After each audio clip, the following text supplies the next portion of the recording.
কিন্তু গ্যারান্টি দিয়ে বলছি বাবা, মনকে ফেরত নিয়ে আসা এ জগতে কারুর সম্ভব না। যদি সে বৃন্দাবনে সত্যিকারের যায়, তার মন যায়। যার মন বৃন্দাবনে গিয়েছে তার কি যদি কখনো ঘরে ফেরত আসতে হয়, কিন্তু শরীরটাই শুধু ফেরত আসবে, তার মনটা পাবে না। কেউ গেছো অমন বৃন্দাবনে? অমন বৃন্দাবনে কখনো গেছো? শরীর ফেরত এসেছে, মন বৃন্দাবনেই পড়ে আছে। কেশিঘাট, বংশীবট, দ্বাদশ কানন, মধুর মধুর বংশী বাজে, এই তো বৃন্দাবন। বংশীবটে কখনো কান পেতেছিলে?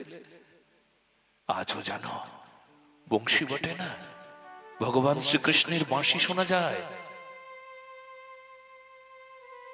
আজও ভগবানের বাঁশি শোনা যায় বংশীবটে।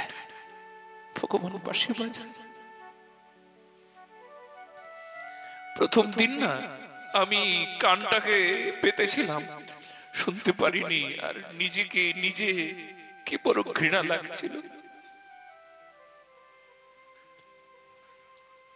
কে যেন বলছিল সবাই কি শুনতে পায় রে?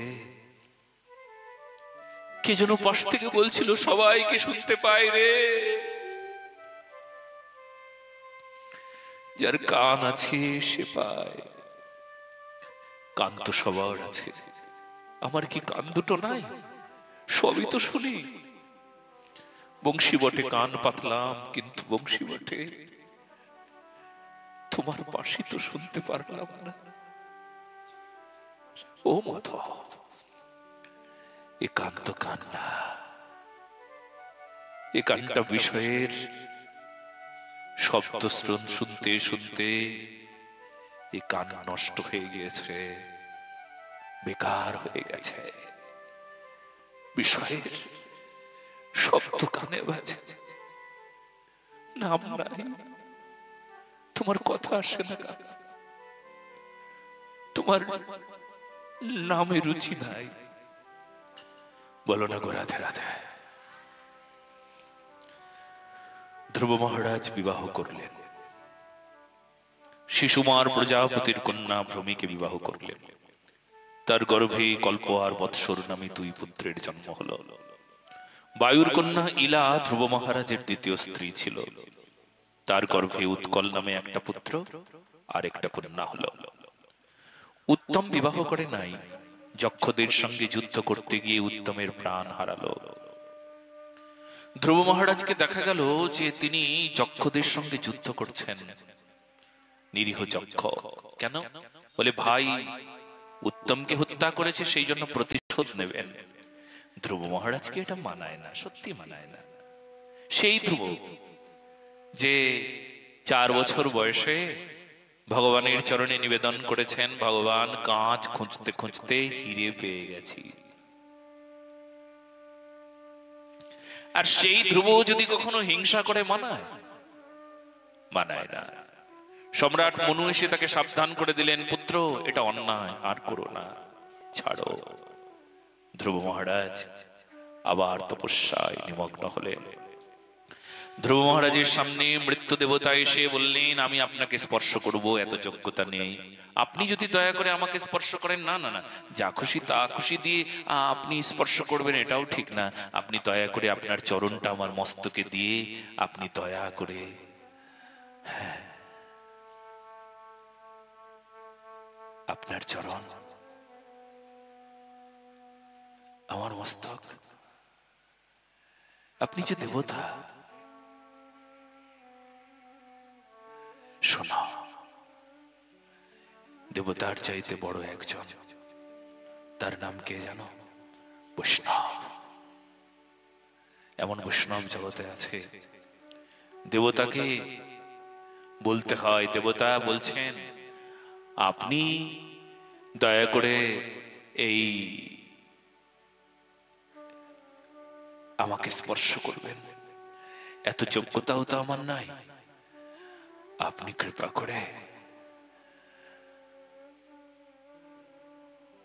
কৃপা করে যদি আপনার চরণটা আমার মস্তকে দিতেন, আমি ধন্য হয়ে যেতাম। বলো না গো রাধে রাধে। মৃত্যুর মস্তকে চরণ রেখে ধ্রুব মহারাজ পরম ধামে গমন করলেন।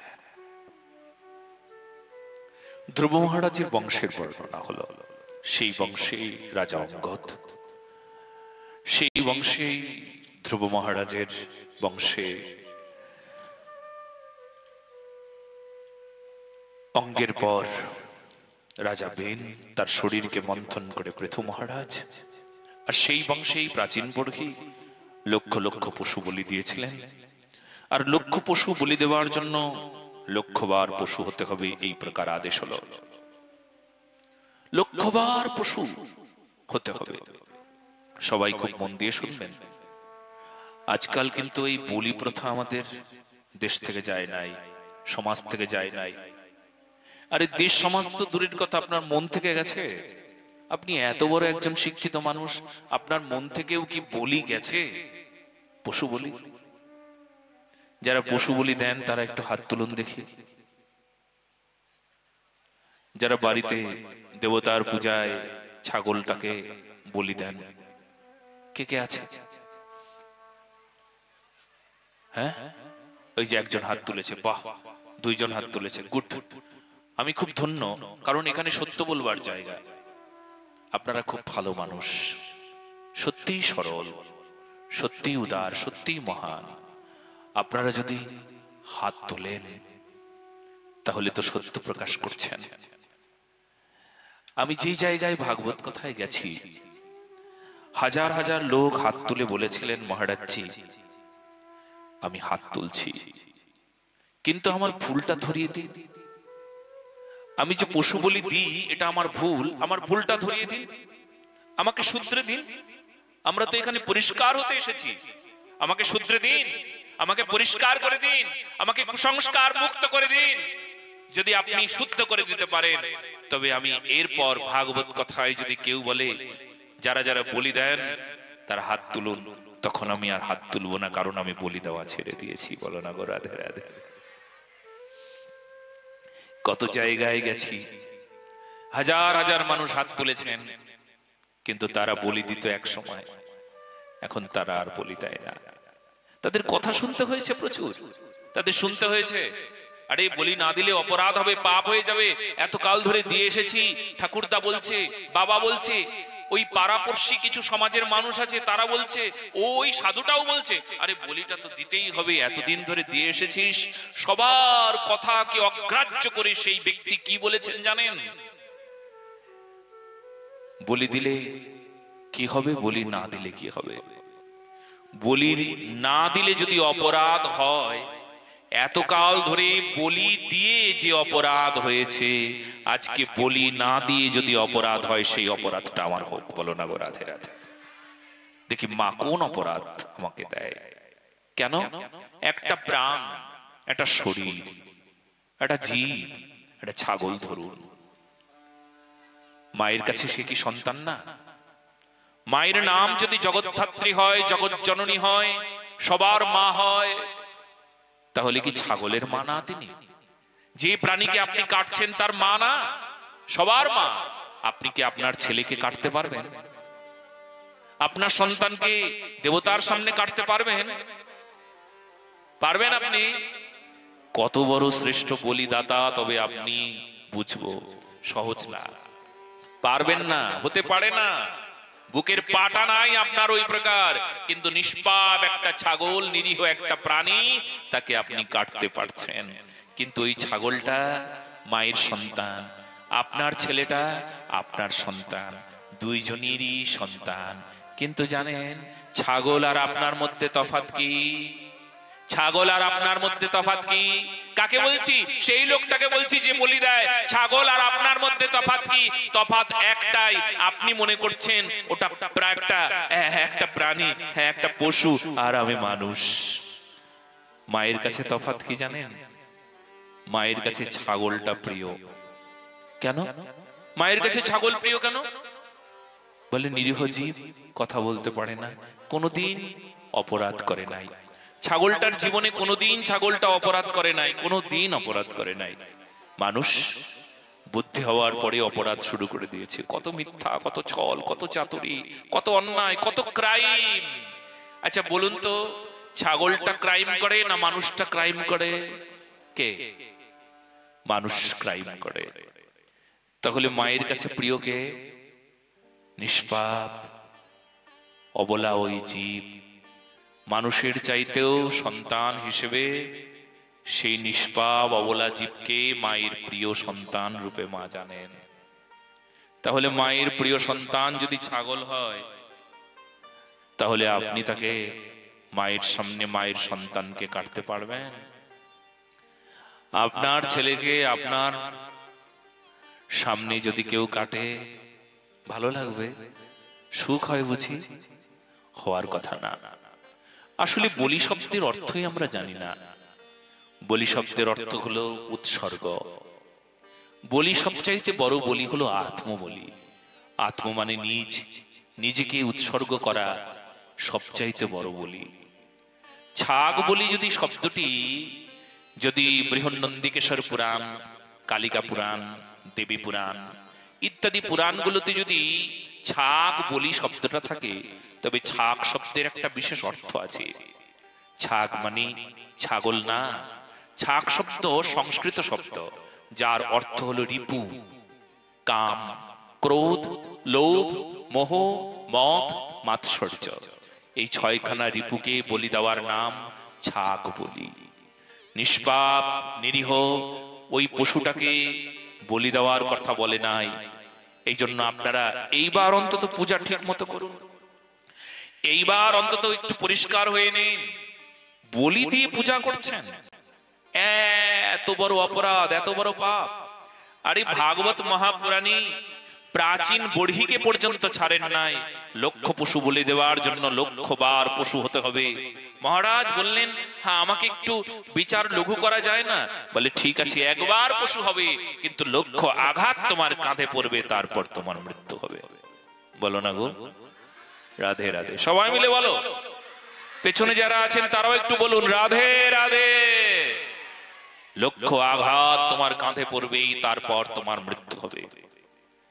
এই জন্য এত বড় অপরাধ আর কয়দিন করবেন ধর্মের নামে? অন্য জায়গায় অপরাধ করলে কিছু হয় না, আপনি ধর্মকে কেন্দ্র করে এত বড় অপরাধ, হ্যাঁ ধর্মের ভেতরে অপরাধ। এই জন্য বৃন্দাবন দাস ঠাকুর চৈতন্য ভাগবতী বর্ণনা করছেন। ভগবান চৈতন্য মহাপ্রভুর আবির্ভাবের আগের কথা সেই সময় বলছেন, ধর্ম কর্ম লোক সব এই মাত্র করে, মদ্য মাংস দিয়া কেহ যক্ষ পূজা করে। যেবা ভট্টাচার্যী চক্রবর্তী সব, তাহারাও না জানই গ্রন্থ অনুভব। গীতা ভাগবত যে জনতে পড়ায়, ভক্তির ব্যাখ্যান নাই তাহার জিহ্বায়। জানেন ধর্মের অবস্থা কেমন? মদ্য মাংস দিয়া কেহ যক্ষ পূজা করে। ব্রাহ্মণ, চক্রবর্তী, ভট্টাচার্যী সব, তাহারাও না জানোই গ্রন্থ অনুভব। গীতা ভাগবত যে জনতে পড়ায়, ভক্তির ব্যাখ্যান নাই তাহার জিহ্বায়। যারা ভাগবত পাঠ করছেন, গীতা পাঠ করছেন, তাদের মুখে ভক্তির কোনো ব্যাখ্যা নাই, কোনো ব্যাখ্যাই তারা জানে না।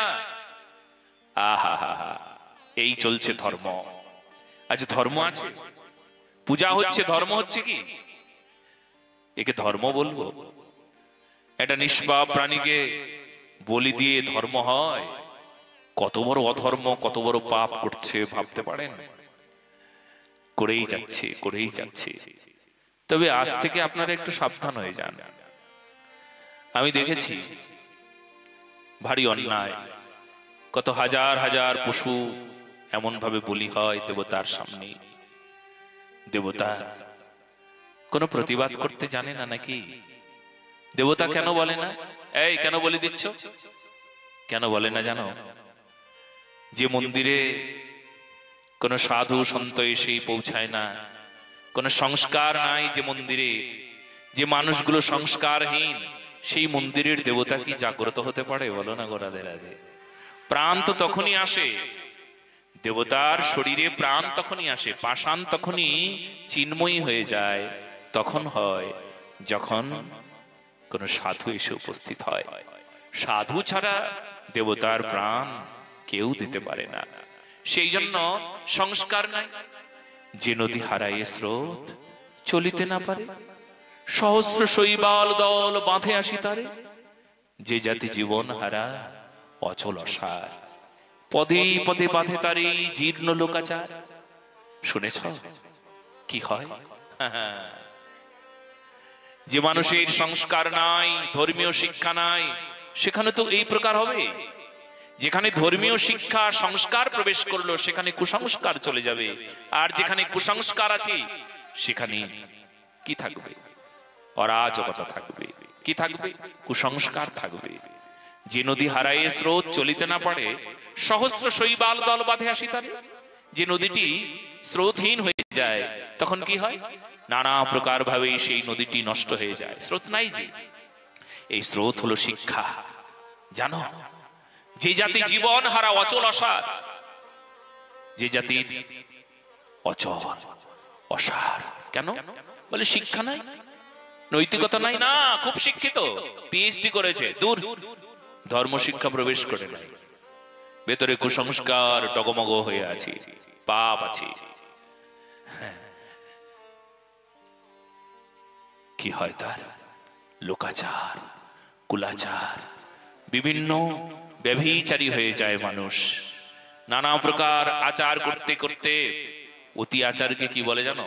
অত্যাচার। ধর্মের উপর অত্যাচার চলছে আজকাল। বাঁচার একমাত্র উপায় আপনারা একটু বুঝবার চেষ্টা করুন। ভাগবত ধর্ম একবার জানবার পর আপনারা এই অন্যায়টা আর করবেন না। আমি জানি আপনার বাবা, এখানে যারা শুনছেন, তারা তো প্রতিজ্ঞা করে নেবেন আমি বলি কিছুতেই দেব না। কিন্তু আপনার বাবা, আপনার ঠাকুরদা, আপনার ওই ঠাকুমা, আপনার ওই পড়শি, আপনার আত্মীয় স্বজন, কুটুম্ব জ্ঞাতি, তারা বারবার বলবে, ফোন করে অন্তত 100 বার শোনাবে, ওই সর্বনাশ হবে, পাপ হয়ে যাবে, ছেলে মেয়ে নিয়ে বাস করিস, মেয়ের ক্ষতি হয়ে যাবে। এইসব শুনলে আপনি কি করবেন? মনে মনে ভাববেন, ছাগলটা না কাটলে বুঝি ছেলেটাই মরে যাবে। এইসব চলছে আজকাল। তবে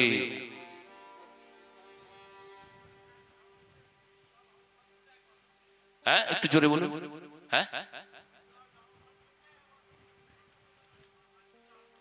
আচ্ছা, বসুন বসুন, আপনি বসুন। প্রশ্ন করবার সুযোগ পাবেন সবাই। একদিন ছাত্র শিবির হবে, তখন সবাই শুনবেন। জিহ্বার লালসার জন্য বলি দেয়, এই কথাও সত্য।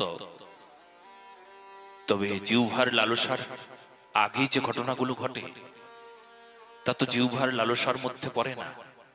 সেগুলো কি পড়ে? মনে হচ্ছে ধর্ম হচ্ছে, ব্যক্তি জানে ধর্ম হচ্ছে, কিন্তু আদৌ এই কথাও সত্য। আপনি যেটা বলছেন, জিহ্বার লালসাই আসলে ওখানেই প্রমাণ করে। কারণ এক সময় অনেকেই যারা মনে মনে চিন্তা করছেন যে দেবতাকে দিয়ে যদি আমরা খাই, তাহলে পশু হত্যাও করা যাবে, এই অল্প বুদ্ধিটা মাথায় নিয়ে কিছু ছক কষেছিল, এটাও সত্য। সেই জন্য জিহ্বার লালসাকেই প্রমাণ রাখে। তো যেটা বলছিলাম, আমরা খুব মন দিয়ে শুনব। এখন যারা ভাগবত কথা শুনছেন, তারা যেন কিন্তু কখনো কোনো সময় অন্যের কথায় আপনার এই সিদ্ধান্তকে বদলাবেন না। সিদ্ধান্তকে অটুট রাখুন। কারণ যাদের নিমন্ত্রণ আমন্ত্রণ করে নিয়ে আসবেন, তারা কিন্তু আপনাকে বাঁচাবে না। আপনার পাপ কিন্তু ওরা নেবে না, ওরাও পাপ নেবে। কোথায়? ওরা যদি আপনার নিমন্ত্রণে আসে, ওরাও যদি ওই টুকরোগুলো খায়, তবে পাপের টুকরোই আহার করছে। নিষ্পাপ একটা প্রাণীকে খেয়ে প্রমাণটা দিল, আমি আসলে পাপকে গ্রহণ করছি। যারা উপস্থিত থাকবে, সমর্থন করবে, চোখ দিয়ে দেখবে, তাদের চোখ দিয়ে পাপ যাবে। ধর্মীয় অনুষ্ঠানে ছাগল কাটছে, আমি মহা আনন্দে দেখছি। ছাগলটাকে যে ধরলো সেও পাপ করলো, যে রান্না করলো সেও পাপ করলো, উপস্থিত যত যত আত্মীয় স্বজন কুটুম্ব সবারই পাপ হলো। কিন্তু এই কথা সত্য, আপনার পাপ কিন্তু কেউ ভাগ নেবে না। আপনার পাপ কিন্তু সবচাইতে বড় পাপ। কারণ ইচ্ছে করলেই আপনি ছাগলটাকে বলি না দিলেও পারতেন, না কাটলেও হতো। ওই টাকা দিয়ে অন্য কোনো সেবা করুন। আমি তো পরিষ্কার বলে দিয়েছি। এইবার ভাগবত কথায় মালদায় গিয়েছিলাম, বারবার এই কথাটাই বলি আমি। কি বেশ জায়গার নাম? মিল্কি। মিল্কিতে প্রতি বছর নাকি 400-500 করে ছাগল কাটা হয়। এক একটা ছাগলের দাম নাকি 8-10 হাজার টাকা। ওখানে নাকি কম্পিটিশনে ছাগল কাটে,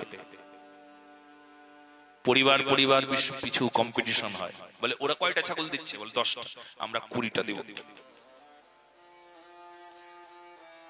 কাটার কম্পিটিশন, পাপের কম্পিটিশন হয় ওখানে। এবার বলে এসেছি, খুব মন্দিরের অবস্থা শুনবে। মন্দিরের উপরে কিছু নাই, মন্দিরটার কোনো উন্নতি নাই। পাশে ইসলাম ধর্মের বিরাট একটা মসজিদ, 6-7 তলা মসজিদ, মিল্কিতে সবচাইতে বড় মসজিদ, পশ্চিমবঙ্গের সবচাইতে বড় বুঝি, সবচাইতে বড় মসজিদ। লজ্জা থাকা উচিত সনাতন ধর্মের মানুষের।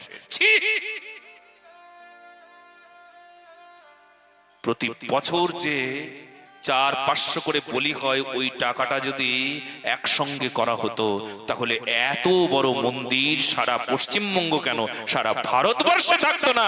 মানুষ এই প্রকার অপরাধ করতে করতে করতে করতে নিজেকে শেষ করে দিয়েছে। বাজাও না বাজাও, এত কৃপণতা কেন? হাতটা তালি দিলেও হাতের উপকার হয়, তালি দিলেও হাতের উপকার হয় গো।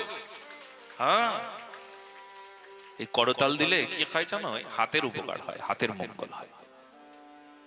আর ধর্মকে সাপোর্ট করা হয়, তাতে আমার ভগবান প্রসন্নতা আসে। ভগবানের বলো না গো রাধে রাধে।